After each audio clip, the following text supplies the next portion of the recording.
High guys, welcome back to tanks and wise. இன்னைக்கு என்ன episode பார்க்க போகிறோன்னா legend of Skylord season 1 episode 3 தான் பார்க்க போகிறோம். வாங்க எப்படி இருக்குன்னு போன எபிசோடு அதோட முடிச்சிருப்பாங்கன்னா நம்ம ஹீரோ தன்னோட அந்த உடம்பு ஃபுல்லாகவே கண்ட்ரோல் பண்ணி இருந்திருப்பான். அதை கண்ட்ரோல் பண்ணிவிட்டு அங்கே ஆப்போசிட்டில் இருந்து அவனை அழிக்கிறதுக்காக ஒரு ஸ்பிரிச்சுவல் ஹேண்ட் மாதிரி ஒரு இது ரெடி பண்ணியிருந்திருப்பான். அதுவும் அவனை முழுசாக நெருக்கி இருக்கும். அதோட தான் போன எபிசோடு முடிச்சாங்க. இந்த எபிசோடு அதுலேருந்து அங்கே ஸ்டார்ட் ஆக ஆரம்பிக்குது. வாங்க எப்படி இருக்குன்னு பார்க்கலாம். எபிசோட ஸ்டார்டிங் சீன்லேயே நம்ம ஹீரோவை தான் காமிச்சிட்டு இருக்காங்க. நம்ம ஹீரோவும் தன்னோட முழு பவர்ஸையும் பயன்படுத்தி அவனை மொத்தமாக அழிக்கிறதுக்காக இது பண்ணிட்டு இருக்கான். அவனை வேணான்னு கத்தினால நம்ம ஹீரோ கையை மூணுனதுமே அங்கேருந்து அந்த பவர்ஸ் அவனை முழுசாகவே நெசிக்கே அழிச்சிருக்கு. என்ன ஆகுதுன்னு பார்த்தீங்கன்னா, அங்கே இருக்கிற நம்ம ஹீரோட சோலும் ஆட்டோமேட்டிக்காக அப்சர்வ் ஆகி அது மூலமாக நம்ம ஹீரோக்கே அது ரீஃப்ளெக்ஸ் ஆக ஆரம்பிக்குது. ஏன்னா உள்ளே இருக்க அவனும் அந்த அட்டாக் எல்லாத்தையும் உடச்சிட்டு வெளியில் வர ஆரம்பிக்கிறான். ஏன்னா நம்ம ஹீரோட பவர்ஸும் குறையுது. அதனால் அங்கே இருக்க அவனும் ஆப்போசிட் இருக்கணும் ரொம்பவும் பவர்ஃபுல்லான அட்டாக்ஸை பயன்படுத்துகிறான். நம்மளோட ஸ்கைலாடும் அதே நேரத்தில் நடந்த எல்லா விதமானதையும் நினச்சி பார்க்குற அவர் எப்படி முதுகில் குத்துப்பட்டாங்க அது எல்லாத்தையும் நினச்சி பார்த்து ரொம்பவும் கோவத்தோடு தன்னோட பவர்ஸை ஃபுல் பவர்ஸையும் அல்டிமேட் லெவலில் ரிலீஸ் பண்ண ஆரம்பிக்கிறார். அவனை திரும்பவும் கைக்குள்ளே வச்சு லாக் பண்ணிடுறாரு.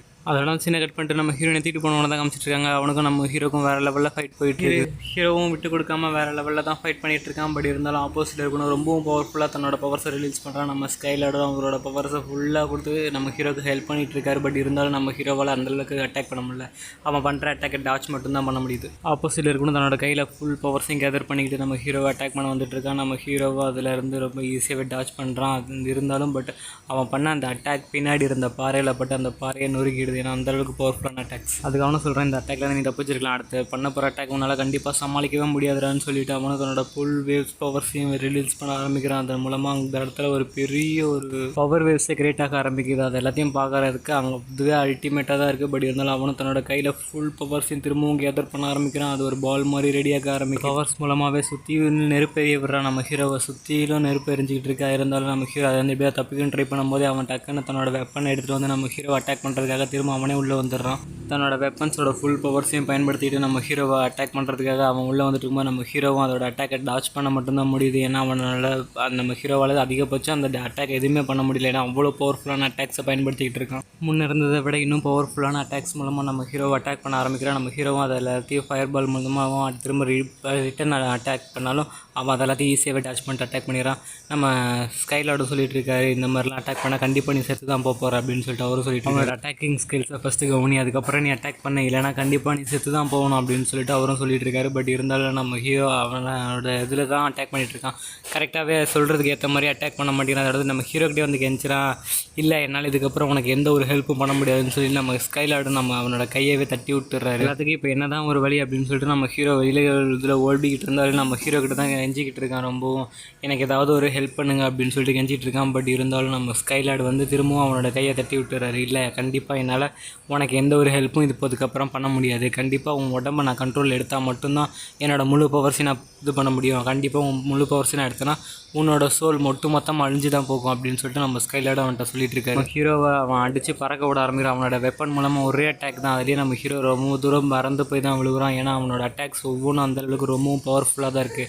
அவ்வளோதான் இவன் வீக் ஆகிட்டா, ரொம்ப ஈஸியாகவே இவனை கொண்டுடலாம் அப்படின்னு சொல்லிட்டு அவனும் மனசில் நினச்சிக்கிட்டே தன்னோட கோல்டன் ட்ராகன் அப்படின்னு சொல்லி ஒரு அட்டாக்கை இது பண்ண ஆரம்பிக்கிறான். அந்த இடத்துல ஒரு கோல்டன் கலரில் ஒரு ட்ராகனே அசம்பிள் ஆக ஆரம்பிக்குது. அது ஒரு ஃபயர் தன்னோட நெருப்பை கக்கி அங்கே இருக்கிற எல்லா இடத்தையும் எரிக்க ஆரம்பிக்குது. அதில் நம்ம ஹீரோவை தான் ரொம்பவும் பவர்ஃபுல்லாக அட்டாக் பண்ணிகிட்டு இருக்கு. அதுக்கப்புறம் உன்னால் தப்பிக்கவே முடியாதுடா, செத்து போடா அப்படின்னு சொல்லிட்டு அவனும் வேறு லெவலில் அட்டாக் பண்ணிகிட்டு இருக்கான். நம்ம ஹீரோவும் அதுலேருந்து எப்படியாவது தப்பிச்சு ஆகணுங்கிறதுக்காக எவ்வளவோ ட்ரை பண்ணுறான். பட் இருந்தாலும் நம்மள ஹீரோவால் சுத்தமாகவே முடியல. ஏன்னா அதோட அட்டாக் ஒவ்வொன்றும் அவ்வளோ பவர்ஃபுல்லாக தான். நம்ம ஹீரோவும் தன்னோட பவர்ஸ் எல்லாத்தையும் மொத்தமாக சேர்த்து அந்த வெயின்ஸ் மூலமாக திரும்பவும் அந்த ட்ராகனையை மொத்தமாக கட்டுப்படுத்துறதுக்காக ட்ரை பண்ணிட்டு இருக்கான். அதே போல் அவன் நினச்ச மாதிரி அந்த ட்ராகனை அசால்ட்டாக கைக்குள்ளே வச்சு லாக் பண்ணிடுறான். அவ்வளோதான், இதோட கதை முடிஞ்சிச்சு அப்படின்னு நினச்சிட்டு இருக்கும்போதே ஆப்போசிட்டில் இருக்கிற அவனும் என்ன பண்ணுறான்னு பார்த்தீங்கன்னா தன்னோட பவர்ஸ் மூலமாக எல்லா விதமானதையும் ரிலீஸ் பண்ண ஆரம்பிக்கிறான். அதே இடத்துல நம்ம ஹீரோவும் இதோட எப்படியாவது கதையை முழுசாக முடிச்சே ஆகணும் அப்படின்னு சொல்லிட்டு அதை முழுசாகவே அழிச்சிடுறான். அந்த ட்ராகனை அழிச்சதுமே நம்ம ஹீரோக்கும் ரொம்பவும் பவர் இன்ஜுரி ஆகிடுச்சு. ஏன்னா ரொம்பவும் நம்ம ஹீரோ பவர்ஸை பயன்படுத்திட்டனால ஆப்போசிட்டில் இருக்கிற அவனும் என்ன பண்ணுறான்னு பார்த்தீங்கன்னா தன்னோட பவர்ஸ் எல்லாத்தையும் இது பண்ணி மறுபடியும் தன்னோட வெப்பன்ஸ் மூலமாக அட்டாக் பண்ண ட்ரை பண்ணுறான். நம்ம ஹீரோவை அந்த வெயின்ஸு கையை வச்சு அட்டாக் பண்ண ட்ரை பண்ணுறான். பட் இருந்தாலும் நம்ம ஹீரோவால் முடியலை. ஆப்போசிட்டில் இருக்கவனும் தன்னோட பவர்ஸ் மொத்தத்தையும் கம்ப்ரெஸ் பண்ணி அது ஒரு ஃபயர் மேனாகவே மாற ஆரம்பிக்கிறான். நெருப்போட பவர்ஸ் மொத்தத்தையும் அப்சர்வ் பண்ண ஆரம்பிக்கிறான். அதை அப்சர்வ் பண்ணுறதுனால இருக்கிறதுல ரொம்பவும் பவர்ஃபுல்லான ஆளாக மாற ஆரம்பிக்கிறான். நம்ம ஹீரோவை அந்த வெயின்ஸ் வச்சு நமக்கு அவனை பிடிச்சதாலும் பட் இருந்தாலும் அவனோட தன்னோட பவர்ஸை பயன்படுத்திக்கிட்டு அந்த வெயின்ஸ் எல்லாத்தையும் ஒட்டச்சு எரிஞ்சுக்கிட்டு அதை விட்டு திரும்பவும் வெளியில் வந்துடுறான். அதை பார்க்குற நம்ம ஹீரோக்கு செம்ம ஷாக் ஆகிடுதுன்னு இதே இது பிளாஸ்ட் பண்ணிட்டான் அப்படின்னு சொல்லிட்டு. அதே நேரத்தில் அவனும் வேகமாக இதுக்கு இன்றைக்கி நீ செத்தடா அப்படின்னு சொல்லிட்டு வேகமாக அட்டாக் பண்ணுறதுக்காக தன்னோட பவர்ஸை மொத்தத்தையும் ரிலீஸ். இதுக்கப்புறம் உன்னால் கண்டிப்பாக தப்பிக்கவே முடியாது இங்கேருந்து. இந்த அட்டாக்கோட நீ கண்டிப்பாக செத்து தான் போகணும் அப்படின்னு சொல்லிட்டு தன்னோட ஃபுல் பவர்ஸை ரிலீஸ் பண்ணிக்கிட்டு அட்டாக் பண்ணுறதுக்கு வந்துட்டு இருக்கான். நம்ம ஹீரோவும் தன்னோட ஸ்பிரிச்சுவல் ஹேண்டை வச்சு தடுக்கிறான். பட் இருந்தாலும் அது எல்லாத்தையும் அசால்ட்டாக அடித்து பிரேக் பண்ணிட்டு ஈஸியாகவே வேகமாக உள்ளே வந்துட்டு இருக்கான் நம்ம ஹீரோ அட்டாக் பண்ணுறதுக்காக. அதே நேரத்தில் நம்ம ஸ்கைலார்டும் சொல்கிறாரு, இதுக்கப்புறம் கண்டிப்பாக உன்னால் சமாளிக்கவே முடியாது, சொன்னால் புரிஞ்சுக்க, கண்டிப்பாக நீ இதுக்கு மேலே போராடினா செத்து தான் போகணும். அதுக்கு ஒழுங்காக உன்னோட சோலை ஒழுங்காக நீயே சாக்ரிஃபைஸ் பண்ணிட்டுனா கண்டிப்பாக உன்னோட நீ நினைக்கிற எல்லாத்தையுமே பாதுகாக்க முடியும், நான் உனக்கு வாக்கு கொடுக்குறேன் அப்படின்னு சொல்லிட்டு நம்ம ஸ்கைலார்டும் சொல்லிட்டு தன்னோட பவர்ஸை தந்துக்கிட்டு இருக்காரு.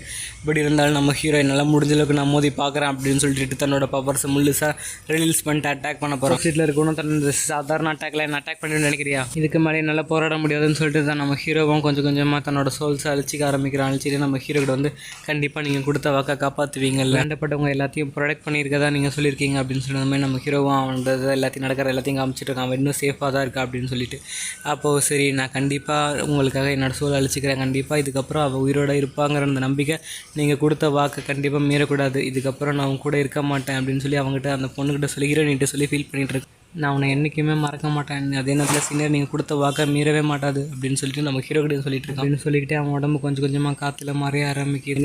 நான் உன்னை என்றைக்குமே மறக்கவும் மாட்டேன், விட்டு பிரியவும் மாட்டேன், எப்போவும் உன் கூடயே தான் இருக்க போகிறேன், இதுக்கப்புறம் சீனியர் உன்னை நல்லா பார்த்து பாருங்கிற ஒரு நம்பிக்கையோடு நான் இங்கேருந்து கிளம்ப போகிறேன் அப்படின்னு சொல்லிட்டு நம்ம ஹீரோவும் ரொம்ப ஃபீலிங்கோட அவகிட்ட ஹீரோயினிக்கிட்ட பேசிட்டு, இதுக்கப்புறம் உன்னால் என்னை பார்க்கவே முடியாது, பாய் அப்படின்னு சொல்லிட்டு நம்ம ஹீரோ அங்கேருந்து கிளம்புறான். ஸ்கைலார்டோட சோல் அங்கே நம்ம ஹீரோட உடம்புக்குள்ளே முழுசாக ஆக்கிரமிப்பு வந்து நம்ம ஸ்கைலார்டு வந்து இந்த உடம்பை மொத்தமாக கண்ட்ரோல் எடுத்துறாரு. அதே நேரத்தில் நம்ம ஸ்கைலார்டும் ஹீரோயினை தூக்குனதுமே அது பழையபடி தன்னோட அந்த ஃப்ராக் உடம்புக்கு வந்துடுறா.